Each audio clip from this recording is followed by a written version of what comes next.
makasih ya Pak Ridwan, ada teman-teman juga semuanya di sini. Sangat senang bisa ketemu dengan kalian di di Google Meet ini. Jadi aku dulu ambil CFA level 1 itu tahun 2022 ketika aku semester akhir ya skripsian.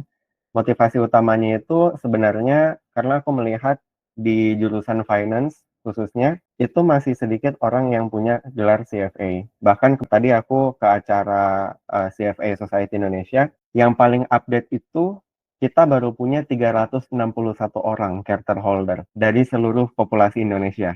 Oh Itu ya, yang bahkan pertama. 400 aja Iya, belum nyampe ya.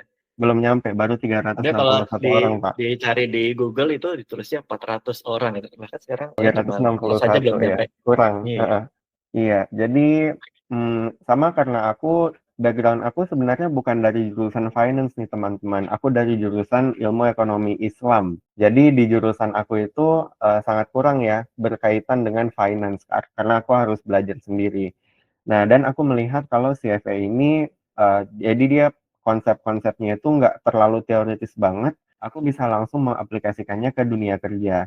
Jadi beda kayak misalnya teman-teman belajar di kuliah, itu materinya kan redundant ya, berulang, kemudian juga teori banget dan belum tentu bisa apply di tempat diaplikasikan di dunia kerja. Sedangkan kalau CFA ini benar-benar materinya praktikal dan dibanding kalau kalian pengen S2 atau MBA gitu kan atau MSc, aku rasa CFA itu adalah investasi yang initial amount-nya kecil jadi kalian nggak perlu keluar duit banyak dibanding kuliah lagi gitu kan. Tapi return-nya sangat besar, at least untuk sampai hari ini. benar-benar. Kalau teman-teman tahu ya, misalnya kan CFA itu kalau di internet sering dibandinginnya sama program MBA. Kalau MBA aja, misalnya di Indonesia ya, kalau mau ngambil MBA kayak misalnya di UGM atau di ITB, itu bisa biayanya sampai di atas 100 juta. Bahkan kalau mau ngambilnya yang kayak di Prasmul, kayak gitu bisa sampai 300 jutaan lebih. Jadi sebenarnya kalau dibanding sama program CFA, ini masih jauh lebih murah ya dibanding MBA tadi. Betul, ya. Karena belum tentu orang-orang yang S2 pun mereka bisa lulus. Jadi aku punya cerita nih teman-teman ya.